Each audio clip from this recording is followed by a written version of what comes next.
Y ahora sí llegó el momento de presentarles un encuentro que se suma a los célebres y las célebres figuras de la literatura que han pasado por Biblioteca IP.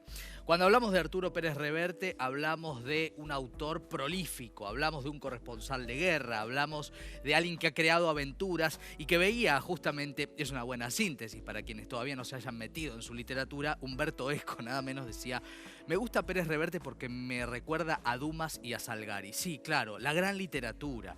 Revolución se llama esta novela en la cual Arturo Pérez Reverte se mete en el tiempo de Zapata, se mete en el tiempo de Pancho Villa y está eso vívido, ¿no? De sentir que uno está esquivando las balas, literalmente, en un momento singular. Arturo Pérez Reverte, que es todo un personaje, porque como adelantábamos hace un ratito, fue cronista de guerra, es alguien que ha retomado algunas tradiciones de las novelas que han marcado a generaciones enteras con su propia obra también definitivamente. Un verdadero personaje con el cual hemos hablado de muchos temas que tienen que ver con la novela, que tienen que ver con la parte también del idealismo de una revolución por fuera de lo violento, con la guerra en sí misma, pero también llevada a la ficción, entre muchos otros temas. Sin más preámbulos, Revolución y Arturo Pérez Reverte en Biblioteca IP. Bueno, Arturo, la verdad es que un placer que nos reciba, así que muchísimas gracias por este momento con nosotros. ¿Es cierto que esta novela nace a partir de cartas, de recuerdos familiares? La pregunta entonces es: ¿cómo se llega a Revolución? Para mí la Revolución Mexicana era muy familiar y nombres como Pancho Villa, Zapata, en casa se pronunciaban con frecuencia porque mi bisabuelo, uno de mis bisabuelos paterno, era ingeniero de minas y un compañero suyo de la escuela de minas estuvo en México durante la Revolución y mandaba cartas contando, pues aquí un tal Zapata, un tal Pancho Villa, la Revolución, tal. Entonces, bueno, en casa, cuando era pequeño, se comentaban las cartas del amigo del bisabuelo y tal. Bueno, entonces, crecí muy familiarizado con los elementos más comunes de la Revolución Mexicana. Y a la hora de decidir contar una historia que requería un marco de violencia y de revolución para desarrollar la historia, decidí que esa historia que me habían contado del amigo del bisabuelo valía como base, como marco, como escenario para contar la historia. Claro. Y de ese niño que leía y escuchaba esas cartas al que escribe esta novela, ¿hay mucha distancia de lo que se imaginó a lo que se escribió? Bueno, yo en realidad yo crecí en una biblioteca grande. Me nutrí de libros, de todo tipo de libros, desde los más elementales con 7 años hasta libros más complejos con 18. Y después salí al mundo con una mochila llena también de libros para ver si el mundo real era como lo había leído en los libros. Y resultó que sí, que lo era, incluso lo superaba, ¿no? Yo buscaba, no sé, aventuras, amigos valientes, chicas guapas, lugares exóticos, adrenalina, y todo eso lo obtuve, ¿no? Bueno, entonces fui acumulando en la mochila ese tipo de cosas y ahora ya de vuelta de la isla de los piratas con la mochila llena de ese tipo de cosas, voy sacando cosas para novela. Y de esta novela saco eso, saco la violencia como aprendizaje, ¿no? Como un joven que mira, pues no es un revolucionario, es un chico que mira nada más, puede aprender por una revolución o la violencia puede aprender las reglas de la vida y de la muerte y del mundo. Claro. Y cuando uno lee la novela, siente esas balas que zumban, está metido, ¿no? en ese mundo. Es muy vívida la novela, ¿no? Pues esa es mi obligación como escritor. O sea, como escritor de meter al lector dentro, de ven conmigo, va a vivir juntos esto, ¿no? Ahí está justamente el intento de eficacia. Yo intento contar historias de una forma eficaz, que funcionen, que el lector las viva, no desde fuera, sino que esté dentro de ellas. Se utilizó trucos nobles del oficio, lenguaje, ambientación, detalles históricos mezclados con detalles reales. Bueno, esa es la técnica que cada cual tiene para contar sus historias. Claro. Ahora, ¿tiene alguna técnica, tiene algún método para darse cuenta que lo que escribe está vívido, está sucediendo realmente? ¿Cómo se da la distancia para justamente entre el lector y el escritor? Porque ustedes las dos cosas. Dado que soy un lector que accidentalmente escribe novelas, soy eso, un lector que escribe novelas, no un escritor. Entonces, digamos que cuando yo leyendo, yo tengo 71 años, yo leyendo desde los 5, sí, y ya de una forma consciente desde los 6 o 7, ¿no?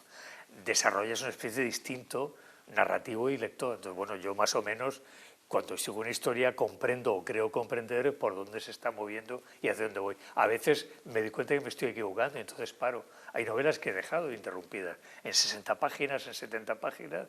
El peor error de un novelista es seguir adelante con una novela en la cual ya no cree. Y hay gente que lo hace y es un error, porque esa novela nunca jamás llegará a estar bien acabada.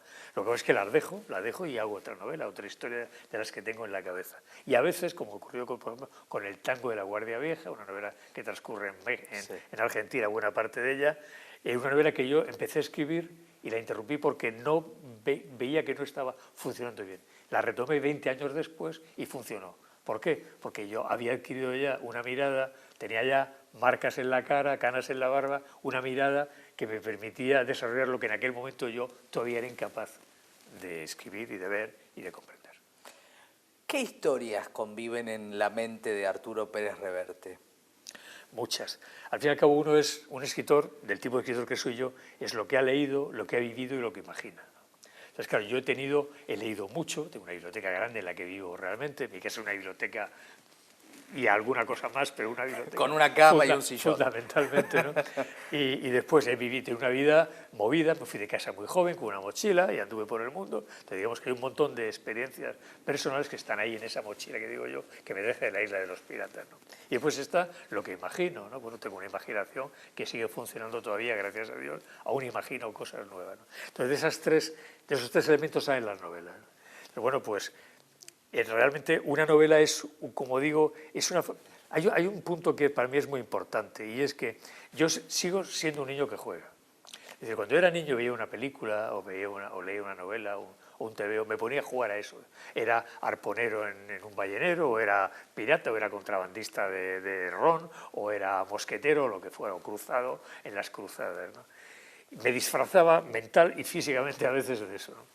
Pues escribir es un poco eso también. Novelas es seguir jugando a disfrazarme. Me sigo disfrazando de revolucionario mexicano, de traficante de hachís en el estrecho, de lo que sea. Entonces, esa capacidad lúdica de seguir jugando es lo que caracteriza mi trabajo.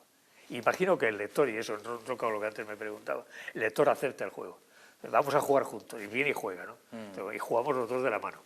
Entonces, ese disfrazarse de todas estas cosas y vivir vidas imposibles en la literatura es lo que quizá caracteriza mi forma de contar historias. Claro. Ahora, teniendo en cuenta que el lenguaje es un juego, ¿qué pierden aquellas personas que no juegan, que no leen, en un tiempo donde los desafíos a la literatura, ¿no?, son muy grandes en la época de las pantallas?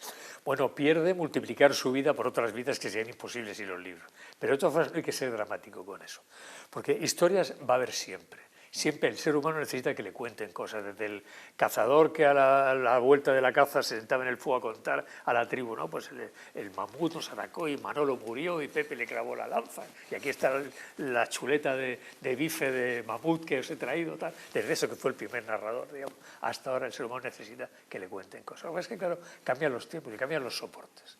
Yo estoy seguro de que el ser humano necesitará todavía que le cuenten historias. Lo que es que los soportes serán diferentes. Quizá el libro ya no sea el soporte principal. Habrá otros como videojuegos, como series de televisión, como nuevas técnicas narrativas que se inventen tecnológicamente que sustituyan al soporte de lo que es ahora el libro de papel. Pero seguirá existiendo. Por eso no hay que ser dramáticos. Si yo ahora fuera un joven escritor imaginativo con 20 años, lo que haría sería, a lo mejor me pondría a escribir guiones para videojuegos o series para televisión y no haría novelas de papel, por ejemplo, ¿no? Quizá, no lo sé, ¿no? Quiero decir con esto que no hay que ser dramáticos. El mundo cambia y hay soportes nuevos, pero el instinto de narrar y la necesidad de recibir historias que te cuenten es permanente. Claro. Ahora, dándose guerras permanentemente, me gustaría una reflexión sobre qué piensa usted, que la vivió la guerra, qué siente cuando se siguen dando estos episodios en la humanidad.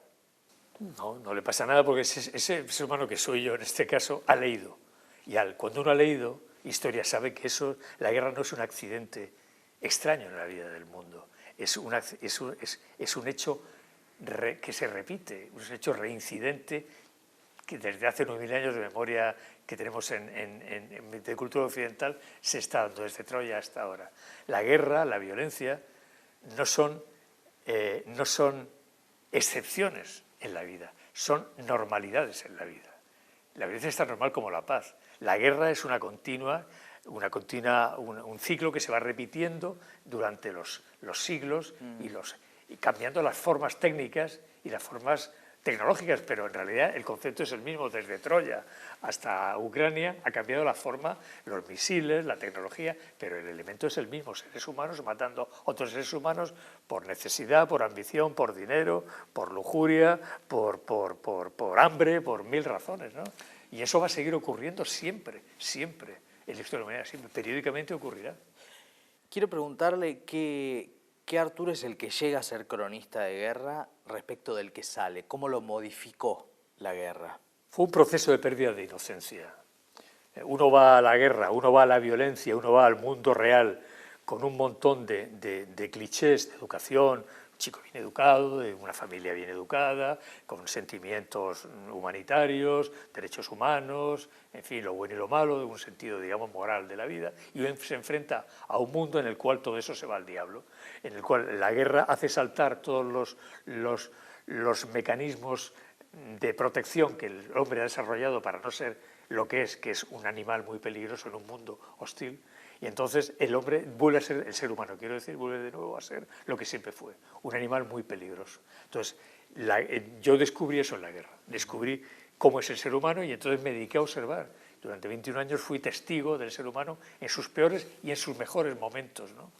Y extraje lecciones muy interesantes de vida, de lucidez, que me sirven ahora para escribir novelas, ¿no? Sobre todo tuve además una lección fundamental, que es que eso del bueno, el malo, el negro y el blanco, la línea divisoria entre el bien y el mal, es falso, es mentira. Voy a poner un ejemplo, si me permites un ejemplo. En Eritrea, el 4 de abril del 77, yo estaba con los guerrilleros eritreos para atacar una ciudad llamada Tesenei, en el norte de Etiopía. Yo había estado un mes antes con ellos, en la selva con ellos. Y yo tenía disentería, me cuidaron como un hermano. Me cuidaron de mí, me llevaron, tal, eran mis amigos. Empezó el ataque, atacaron Tesenei, lucharon feroz y heroicamente, murieron muchos, Nagash, que murieron, y a la tarde, una vez terminado el combate, se dedicaron a violar, a matar y a saquear. Las mismas personas, mis amigos. Entonces yo dije, diablos, entonces es posible que una persona a la que admiras también tenga un lado oscuro y perverso. Es posible que héroes por la mañana sean villanos por la tarde, las mismas personas. Y ese día yo tenía 24 años, comprendí que las líneas que trazan la conducta entre el ser humano bueno y malo son falsas. Y lo que aprendí fue que el ser humano no es ni blanco ni negro, es todo a la vez. Y eso es lo que lo hace fascinante, peligroso, adorable, fascinante. Hay una persona, a veces el mismo día. Y hay una cosa, perdón, hay una cosa más. Ahora hay una tendencia y esto sí que me irrita en los medios, en las redes sociales, ¿no? A acallar al malo, ¿no? Al supuesto malo, al que se considera que es malo. La cancelación. No, que se calle, que no hable. No, al revés, no. Después hagamos lo que tengamos que hacer, la justicia, la sanción social, ¿vale? Pero escuchar, o sea, hay que oír hasta el mal hay que escucharlo. Lo importante es comprender. Entonces, mi irritación es que ahora hasta se silencia el mal también, no se le deja hablar lo que creemos que es el mal, que a veces tampoco es el mal. Claro. Y eso nos impide conocer, nos impide llegar allí donde las claves del ser humano se manifiestan con más evidencia. Entonces, ¿usted cree que podemos ir hacia un discurso único a través de lo que pasa en las redes sociales? No, vamos hacia varios discursos únicos según los bloques que lo están queriendo imponer. Pues si fuera uno solo único, diría, bueno, pero es que no, es que cada núcleo tiene su discurso único y todos están ahí queriendo ser el único imponiéndose a los otros. Las redes sociales es triste porque las redes sociales son maravillosas, ¿no? Las redes sociales uno tiene acceso con un teléfono móvil, tiene acceso a 9.000 años de cultura occidental, de ciencia, de literatura, historia, tecnología, y nos dedicamos a mandar el WhatsApp y a ver lo último de Shakira con Piqué, ¿no? Bueno, pues allá cada cual, ¿no? Pero me parece que es una importantísima ocasión, una interesantísima ocasión de conocer el mundo, de no ser engañado, ¿eh? Y entonces lo usamos para dejarnos engañar, ¿no? Eso es lo terrible.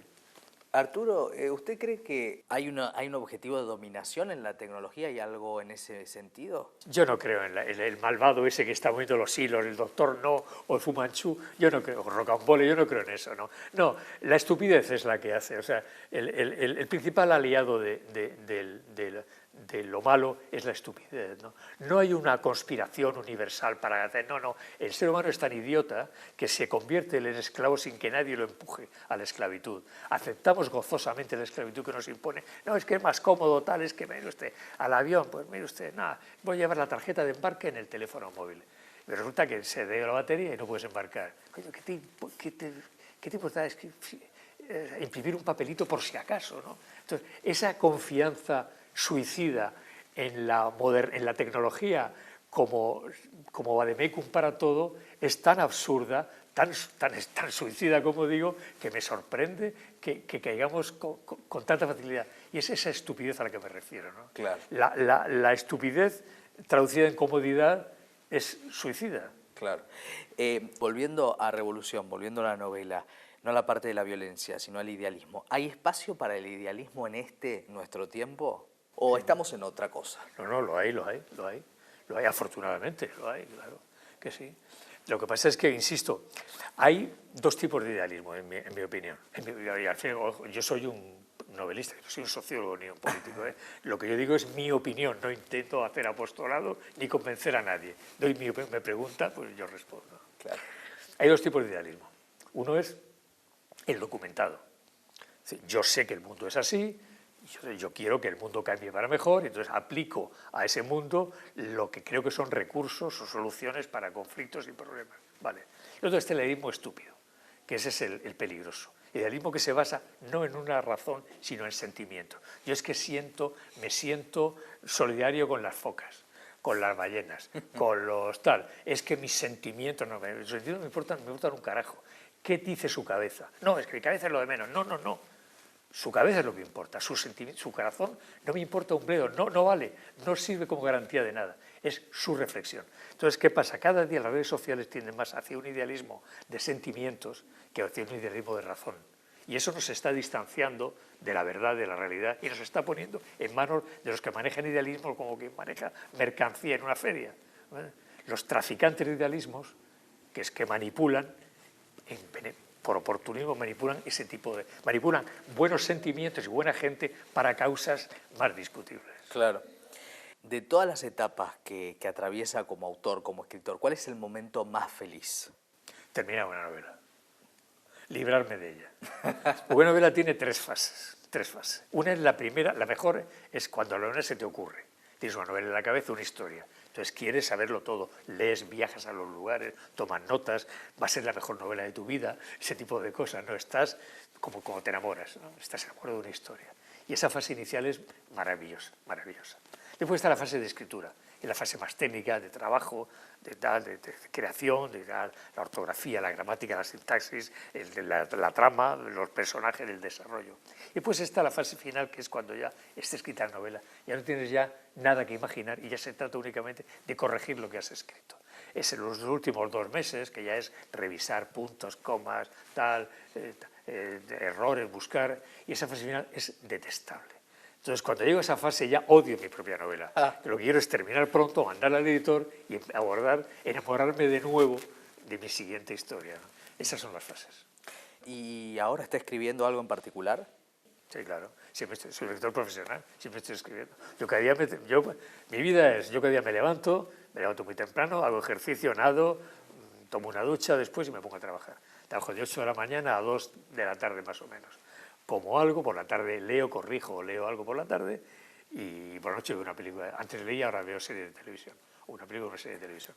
Y cuando no puedo más, me voy a navegar con mi velero, me voy al Mediterráneo, estoy 10 días, 15 días, digamos, limpiando la mente, vuelvo y continúo otra vez. O hago viajes como este, viajes profesionales. Esa es mi vida.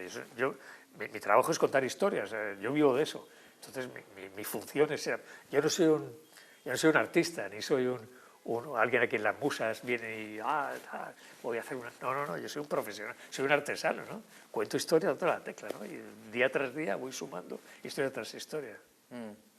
Y Arturo, ¿qué momentos que haya vivido, que haya vivenciado, recuerda, pero no escribió? ¿Qué cosas le quedan en la retina? Hay muchas historias que no he contado, por razones diversas, ¿no? Hay muchas cosas que son íntimas, miedos, fracasos, incertidumbres, amaneceres grises cuando no sabes qué va a pasar durante el día. O sea, yo soy un hombre objetivamente valiente por la vida que llevé, ¿no? Si hubiera sido cobarde no lo habría hecho, pero al mismo tiempo he tenido miedo como todo el mundo. O sea, el valor no es más que dominar el miedo, o sea, trabajar a pesar del miedo. Eso es el pánico ya es, nunca tuve pánico, se descompone, ¿no? Pero el miedo, cuando haces esa vida, forma parte de ello, ¿no? Esos amaneceres que amanece y no sabes si lo vas a ver acabar el día, ¿no? Siempre recuerdo en Vukovar, en Croacia, en el año 92, íbamos a romper el cerco de los serbios para escapar de un pueblo asediado, ¿no? Y estábamos esperando el amanecer para entrar por los maizales, salir por los maizales, con los heridos que había. Y después, cuando nos fuimos, los mataron a todos, o sea que hicimos bien en irnos. Pero bueno, entonces yo a la noche tenía tanto miedo que vomité, ¿no? Vomité lo poco que había comido, y me limpié con los clines y los tiré, los clines. Y al amanecer, a medida que iba viendo luz, yo veía los clines, los arbustos que había a mi alrededor, blancos, poco a poco la luz gris del amanecer los iba iluminando. Para mí el miedo tiene esa imagen, ¿no? Entonces, esas cosas no las puedes contar en una crónica. Ayer los clines vomité. Son cosas que te vas quedando para ti, ¿no? Y están ahí, ¿no? Están ahí. Y después cosas que has hecho que no son buenas, ¿no? Como reportero yo he hecho cosas de las que no estoy orgulloso. Yo he hecho cosas que estaban muy bien y he hecho cosas que estaban muy mal. Cosas que hice o que no hice, ¿no? Cuando tienes que transmitir, pendiente de una crónica, un teléfono, una transmisión, una hora para el telediario, hay cosas que sacrificas para cumplir con tu trabajo, y a veces lo que sacrificas son vidas, no vidas, pero compasiones y solidaridades que a lo mejor deberías saber. Entonces yo tengo muchos fantasmas en la memoria, muchos malos recuerdos de mi propia actuación. Hay que esas cosas tampoco las cuentas, ¿no? Bueno, Arturo, la verdad que un honor haber charlado con usted. Muchísimas gracias. Gracias por tenerme aquí. Gracias. Y aquí está, esta revolución por la cual, a través de la cual hemos hablado tanto, ¿no? Con Arturo Pérez Reverte, esos lujos que se suman a, bueno, mucho de lo que uno se va a quedar todavía reflexionando, ¿no? Con la palabra de los grandes de la literatura. Quiero decir también que repasen programas anteriores de Biblioteca IP, están todos en YouTube, están en la página también de IP Noticias, para que puedan ver otros encuentros después de este, que va a quedar obviamente en nuestros momentos de alegría, ¿no? Conocer a los autores, ese privilegio de entender cómo escriben, por qué escriben, para qué escriben, verdaderamente apasionante. No se vayan, porque después de la pausa nos vamos a meter en la poesía, y la poesía con una voz para muchos nueva, para muchos por descubrir, y que tiene que ver con lo que viene en la próxima parte del programa. La poesía en sus voces y mucho de lo que Biblioteca IP va a seguir entregando. Volvemos después de unos minutos.